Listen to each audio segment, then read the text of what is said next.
dalil tersebut telah memasuki pokok perkara karena pada dasarnya penuntut umum telah menguraikan secara cermat, jelas dan lengkap dari penasihat hukum sebagaimana yang telah disampaikan juga nanti saja pada persidangan.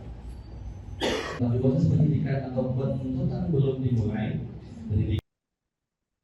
Jaksa penuntut umum meminta Majelis Hakim Pengadilan Tindak Pidana Korupsi pada Pengadilan Negeri Ambon menolak seluruh nota keberatan atau eksepsi yang diajukan penasehat hukum 3 terdakwa perkara dugaan penyalahgunaan penyertaan modal pada PT Tanimbar Energi yang bersumber dari APBD Kabupaten Kepulauan Tanimbar tahun anggaran 2020 hingga 2022.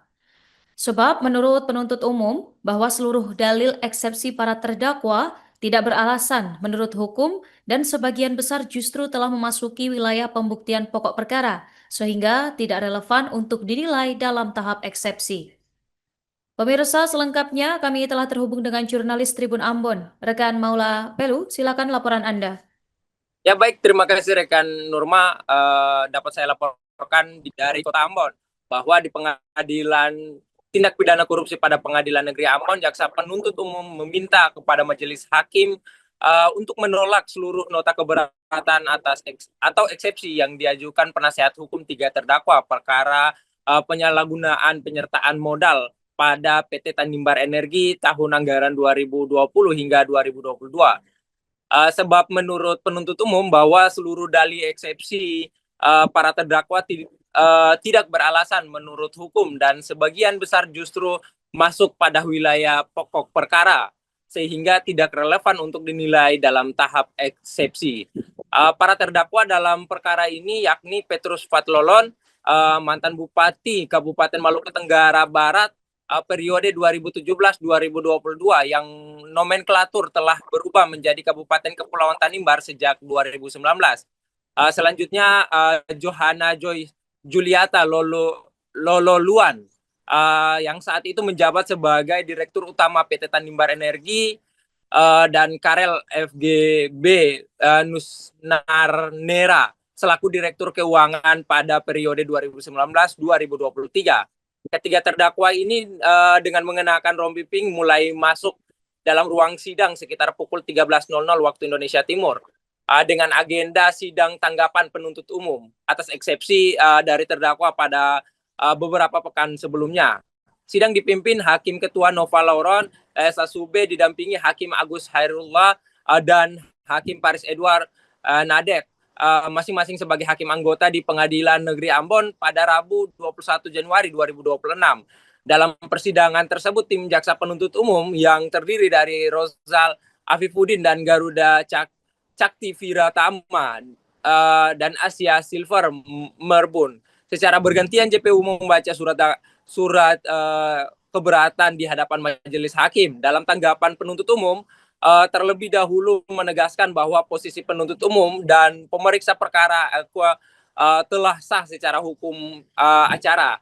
Perkara ini, kata JPU, telah dilimpahkan dan mulai diperiksa sebelum berlakunya Undang-Undang Nomor 20 tahun 2025 tentang KUHP sehingga berdasarkan pasal 361 undang-undang tersebut serta surat edaran Mahkamah Agung nomor 1 tahun 2026. Pemeriksa tetap dilakukan berdasarkan KUHP 1981 sehingga tidak terdapat cacat prosedural sebagaimana didalih dalam eksepsi para terdakwa. Selain itu, terdakwa dituding bahwa surat dakwaan kabur atau obser libel. Penuntut umum menegaskan bahwa surat dakwaan telah disusun secara cermat, jelas dan lengkap serta dinilai memenuhi ketentuan pasal 143 ayat 2 huruf B KUHP. Penuntut umum juga menolak dalih yang menyatakan adanya pencampur adukan antara maladministrasi dan tindak pidana. Menurut penuntut umum, penilaian apakah suatu perbuatan merupakan pelanggaran administrasi atau telah memenuhi unsur tindak pidana korupsi hanya dapat ditentukan melalui pembuktian di persidangan, bukan melalui eksepsi. Terkait keberatan mengenai peran dan kewenangan terdakwa Petrus Fatlolon dan dalam kapasitas sebagai bupati sekaligus pemegang saham BUMD itu, penuntut umum menegaskan bahwa penilaian tanggung jawab hukum terdakwa termaksud hubungan kausalitas antara kebijakan yang diambil dan kerugian keuangan daerah merupakan materi pokok perkara yang harus diuji melalui pemeriksaan alat-alat bukti dan saksi juga ahli. Menanggapi dalih yang mempersoalkan validasi laporan hasil audit Inspektorat Penuntut Umum menegaskan bahwa perhitungan kerugian keuangan negara tidak bersifat eksklusif oleh BPK. Berdasarkan surat edaran Mahkamah Agung, audit yang dilakukan oleh Inspektorat tetap sah sebagaimana dasar pembuktian. Sementara penilaian akhir mengenai ada atau tidaknya kerugian negara serta berdasarkan menjadi kewenangan majelis hakim berdasarkan fakta persidangan nantinya. Dalam jawaban penuntut umum juga menilai bahwa dalih eksepsi para terdakwa itu yang menyatakan bahwa kerugian PT Tanimbar Energi merupakan kerugian perdata serta seluruh kegiatan telah dipertanggungjawabkan dan memasuki substansi perkara dan tidak dapat dinilai pada tahapan eksepsi. Mengakhiri tanggapan penuntut umum memohon kepada majelis hakim agar menolak seluruhnya dan menyatakan tidak dapat menerima seluruh eksepsi para terdakwa dan menyatakan seluruh dakwaan sah menurut hukum serta melanjutkan pemeriksaan perkara ke tahap pemeriksaan pokok perkara.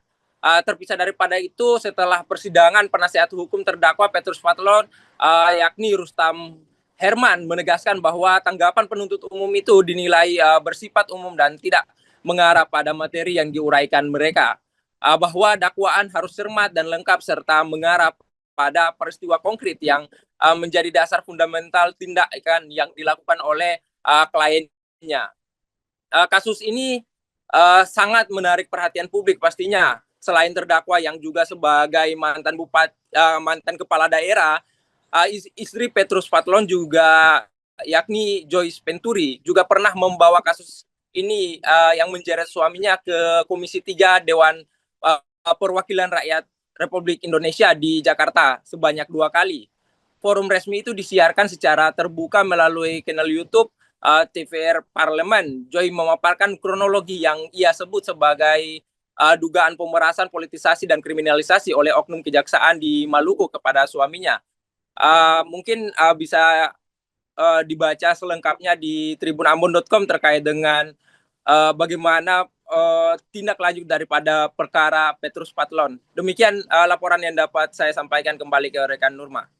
Ini mungkin ini sedikit saja kaitan dengan tanggapan dari jaksa penuntut umum terhadap nota perlawanan yang kami ajukan pada persidangan minggu lalu. Ya, bahwa pada prinsipnya setelah menyimak apa yang dibacakan tadi, kami berkesimpulan bahwa terhadap tanggapan saudara jaksa penuntut umum itu lebih bersifat abstrak, umum, tidak mengarah kepada materi-materi yang kami sudah uraikan dalam nota perlawanan kami yang menghendaki agar dakwaan itu harus disusun secara cermat dan lengkap serta mengarah kepada peristiwa-peristiwa konkret yang semestinya itu menjadi dasar atau hal yang paling fundamental dalam menunjukkan apa yang tindakan-tindakan konkret apa yang akan dilakukan oleh yang bersangkutan, dalam hal ini klien kami terdakwa Petrus Fatlon, ya, yang nantinya akan dibuktikan dalam persidangan. Ternyata hal itu tidak terurai, tidak tergambar di dalam dakwaan. Itulah yang kami tanggapi dalam perlawanan kami sebelumnya, dan tadi atas tanggapan itu kami melihat dan menganggap bahwa sama sekali tidak ada menyentuh kepada materi yang kami sudah sampaikan. Mungkin itu yang perlu saya tambahkan. Ya, untuk putusan setelahnya nanti di minggu depan, hari Kamis. Kami tetap optimis bahwa Download Tribun X sekarang, menghadirkan lokal menjadi Indonesia.